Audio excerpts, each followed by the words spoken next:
Assalamualaikum warahmatullahi wabarakatuh. Kembali jumpa bersama saya dalam kuliah online teknik pengambilan sampel. Pada kesempatan ini saya akan menyampaikan teknik pengambilan sampel nyamuk mulai dari larva hingga nyamuk dewasa. Yang perlu diperhatikan dalam pengambilan sampel nyamuk maupun larva, sampel yang kita ambil harus dalam keadaan baik dan utuh.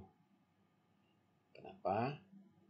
Karena jika tidak dalam keadaan baik dan utuh, maka sampel tersebut akan mengganggu kegiatan selanjutnya seperti identifikasi, pemedahan kelenjar ludah, dan lain-lain. Nah, jadi sampel yang kita ambil kalau tidak utuh baik, otomatis tidak bermanfaat dan berguna. Pengambilan sampel untuk larva nyamuk itu ada dua, yaitu untuk larva nyamuk Aedes dan larva nyamuk selain dari Aedes. Untuk larva nyamuk Aedes, alat yang kita gunakan itu biasanya diper ya, ataupun pipet ya. Nah, diper ini bentuknya ya, seperti yang terlihat pada gambar. Pada di kedua sisi atas ya, terdapat cekungan ataupun bibir yang berfungsi untuk mengeluarkan air dari diper tersebut. Pipet fungsinya untuk mengambil larva atau menghisap larva pada tempat-tempat penampungan yang dangkal atau yang dapat terjangkau dari pipet yang tertera pada gambar. Kemudian juga dibutuhkan senter yang berfungsi untuk menambah pencahayaan. Seandainya dalam kondisi tertentu, ketika kita ngambil sampel, kita berada pada daerah yang pencahayaannya kurang, sehingga butuh cahaya tambahan menggunakan senter. Alat lain adalah plastik ataupun botol kecil yang guna menampung atau sebagai wadah dari sampel larva yang kita dapat. Kemudian kertas label ini sebagai identitas ya, keterangan dari kegiatan kita yang bisa berupa berisi alamat, lokasi pengambilan, teknik pengambilan, siapa yang ngambil, dan keterangan lain yang dibutuhkan. Kemudian formulir dan alat tulis. Formulir sudah pasti untuk administrasi ataupun kebutuhan lain dari kegiatan pengambilan sampel. Selain diper dan pipet, tidak menutup kemungkinan saat pengambilan sampel larva Aedes, kita mendapati tempat penampungan air yang cukup besar dengan volume air yang cukup banyak, sehingga akan mempersulit kita dalam mengambil sampel. Sehingga dibutuhkan alat selain diper dan pipet berupa selang penghisap. Selang ini nantinya diisi air hingga penuh. Salah satu ujungnya dimasukkan ke dalam bak penampungan, dengan ujung yang satunya dimasukkan ke dalam silinder. Nah, silinder inilah yang dibuat sedemikian rupa, di mana salah satu sisinya atau di kedua sisinya dibuat barir. Barir ini untuk menghalangi larva atau jentik yang terhisap melalui selang ya, masuk ke dalam silinder dan tidak bisa keluar dari silinder. Yang keluar hanyalah air yang terhisap. Jadi otomatis silinder ini harus diletakkan di lantai kamar mandi kalau kita berada dalam kamar mandi yang airnya ditampung menggunakan bak ataupun ember, dan nanti akan dimasukkan lagi ke dalam tempat penampungan. Nah, ada juga alat hasil inovasi yang saya lakukan dari alat-alat yang dapat dibeli di tempat-tempat alat rumah tangga ya. Hasil inovasi ini dapat berfungsi untuk digunakan sebagai alat pengambilan sampel larva atau sampel jentik. Bagaimana cara penggunaannya nanti di akhir tayangan teknik pengambilan sampel untuk Aedes ini akan saya tampilkan berikut dengan video singkatnya. Nah, dalam pengambilan sampel larva untuk Aedes itu biasanya menggunakan metode single larva. Tapi secara umum untuk pemantauan larva Aedes itu dikenal dengan dua metode, yaitu metode visual dan metode single larva. Metode visual hanya melihat bagaimana kondisi tempat penampungan air ataupun bejana yang menampung air, apakah terdapat larva atau tidak terdapat larva. Jika terdapat larva, maka pada formulir akan kita beri kode dengan simbol positif. Sedangkan jika tidak ditemukan larva pada tempat penampungan, maka pada formulir kita isi dengan kode dengan simbol negatif. Nah, single larva ini yang kita gunakan dalam teknik pengambilan sampel karena metode ini mengharuskan kita mengambil satu atau beberapa jentik larva sesuai dengan kebutuhan kita untuk kita identifikasi ataupun untuk kegiatan lainnya. Otomatis dengan single larva kita mengambil sampel dan akan kita kirim ke laboratorium. Nah, sehingga dalam pelaksanaannya kedua metode ini mengharuskan kita melakukan pengamatan tempat-tempat yang potensial sebagai perindukan nyamuk Aedes. Seperti pada gambar, tempatnya cukup banyak, ada 18 tempat potensial, diantaranya ada tendon air, ada talang air, ada tempat makanan atau tempat minuman hewan peliharaan yang bisa menampung air, ada ban bekas, ada botol bekas, ada pohon bambu yang dipotong sehingga dapat menampung air, ada drum, ada bak air, ada pelepah pohon pisang ini juga atau celah-celah pohon yang bisa menampung air dan lain sebagainya. Nah, di dalam lingkungan rumah kita juga akan mengamati di tempat-tempat yang kemungkinan menampung air, biasanya di dalam kamar mandi. Nah, dalam kamar mandi juga tidak menutup kemungkinan nanti kita temui kamar mandi ataupun tempat yang pencahayaannya tidak memadai sehingga mengganggu pengamatan. Nah, disinilah kita membutuhkan senter untuk menambah pencahayaan.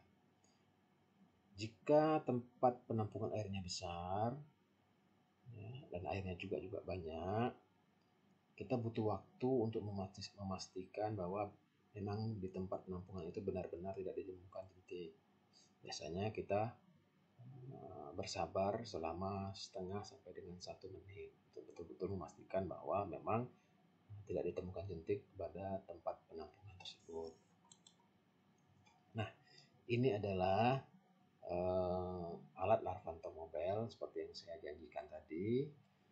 Dalam penggunaannya kita harus pastikan bahwa alat ini sudah terrakit sempurna, karena alat ini terbagi dari 3 bagian. Ini adalah penggerak untuk menghisap, ini adalah tabung penghisap, dan ini adalah tabung silinder penyaring.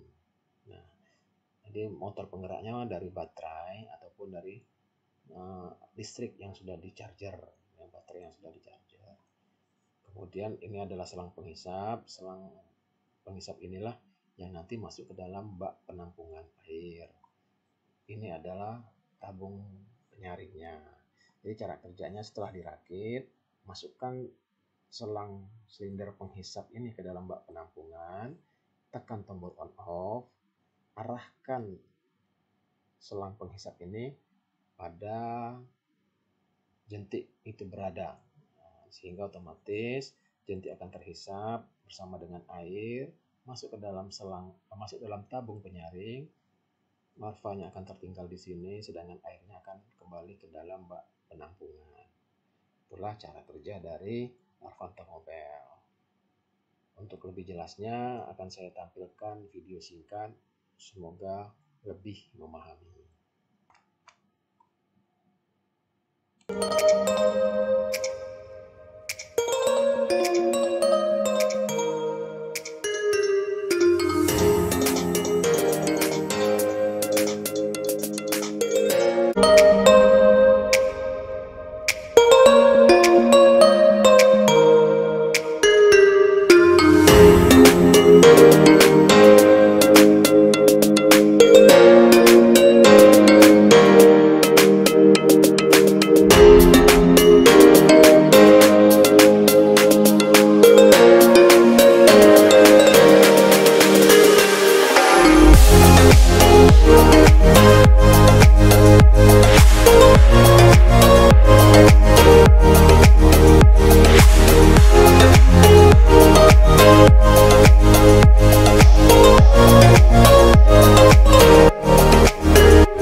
Nah, itulah tadi beberapa cara dalam pengambilan sampel untuk larva dari nyamuk Aedes.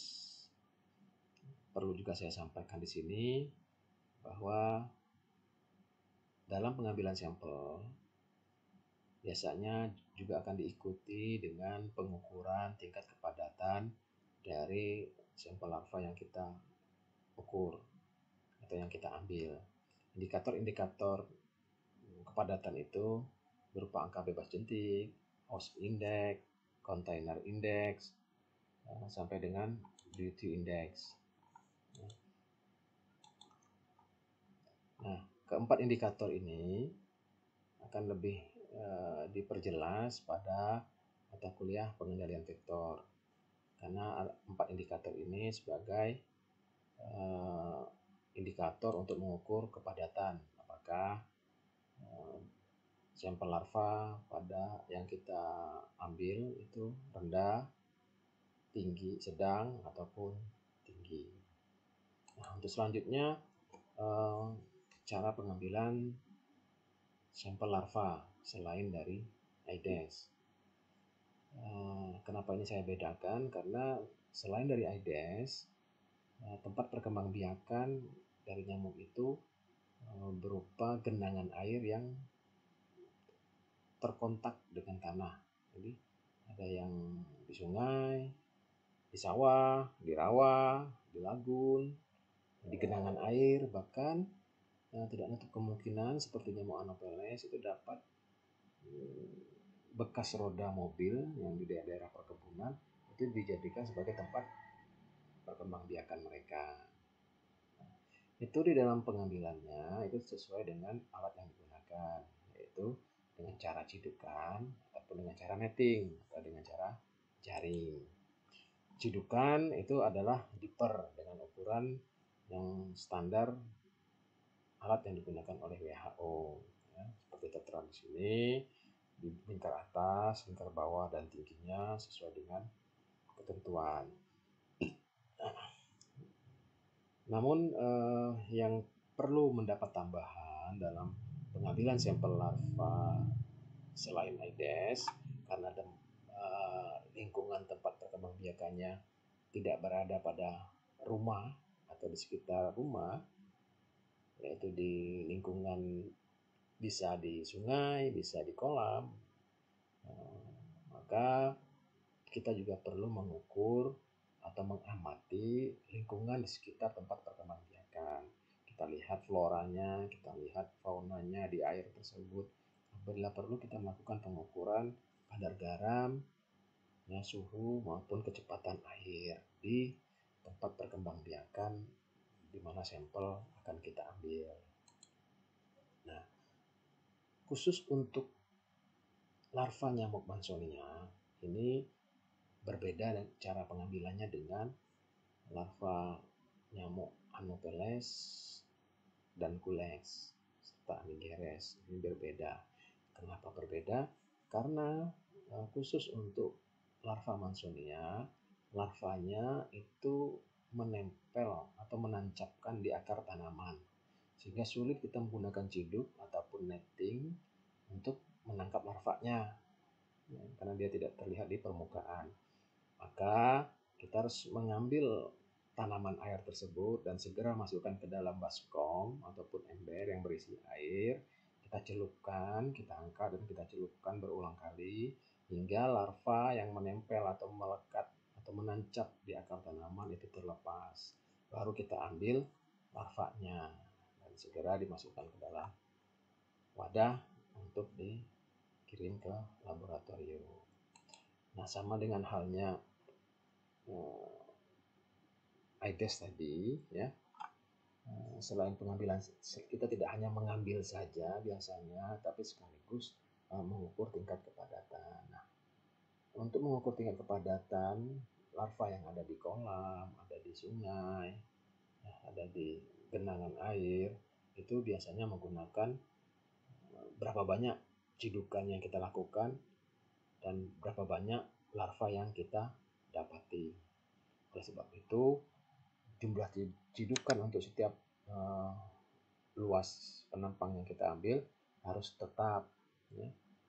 Jadi misal spot yang kita ambil ada 5, maka di satu spot itu 5, di spot kedua juga 5, di spot ketiga juga 5, jika unit luasnya tetap. Atau kita gunakan kelipatan, itu boleh juga, nanti perhitungannya juga kelipatan. Selanjutnya, karena tidak berada di rumah, karena di rumah kita mudah untuk mengklarifikasinya dari RT dengan alamat, dengan nomor rumah. Kalau sungai ini kan merupakan lingkungan, maka sebaiknya kita menggunakan GPS untuk menentukan lokasi. Jadi Ananda ketika mengambil sampel itu harus memastikan koordinat titik pengambilan menggunakan GPS. Jika tidak mempunyai GPS, Anda juga bisa menggunakan fitur-fitur pada HP dengan mendownload aplikasi yang terdapat GPS, ya, biasanya di Play Store. Nah, bagaimana caranya nanti akan saya buatkan video khusus tentang penggunaan GPS, ya, baik yang GPS yang dijual bebas ataupun dengan HP yang menggunakan program aplikasi yang ada di Play Store. Nah, ini contoh yang seperti saya katakan tadi bahwa jumlah larva yang tertangkap dibagi dengan jumlah cidukan untuk mengetahui kepadatan larva yang kita dapat berdasarkan dari jumlah cidukan. Atau kita bisa juga menggunakan rumus Alice Roy yang mengatakan bahwa jika dalam 10 kali cidukan kumulatif, setelah 5 cidukan jumlah yang terkumpul sudah 31 bahkan lebih, maka tempat tersebut dikatakan padat.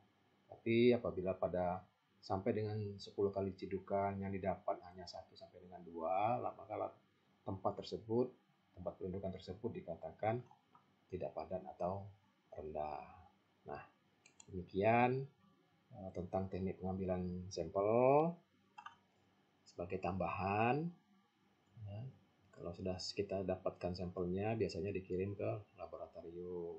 Jika yang mengidentifikasi Ananda sendiri, nah, di sini yang perlu saya informasikan bahwa jentik itu harus dimatikan supaya di dalam mengamati, ya, tidak bergerak, kecuali kalau Ananda sudah mahir dalam mengamati larva hidup. Untuk mematikannya cukup dengan direndam pada air panas, ya, bersuhu lebih kurang 60 derajat Celcius. Setelah mati baru diletakkan di kaca benda, ditutup dengan cover glass dan diamati di bawah mikroskop. Setelah sudah diketahui spesiesnya atau genusnya, diberi label. Jika Anda ingin mengawetkan, maka sebelum ditutup dengan cover gelas, beri Kanada balsam agar dapat tahan lama. Demikian yang dapat saya sampaikan pada dalam teknik pengambilan sampel larva nyamuk. Pada video selanjutnya akan saya sampaikan cara teknik pengambilan sampel untuk nyamuk dewasa.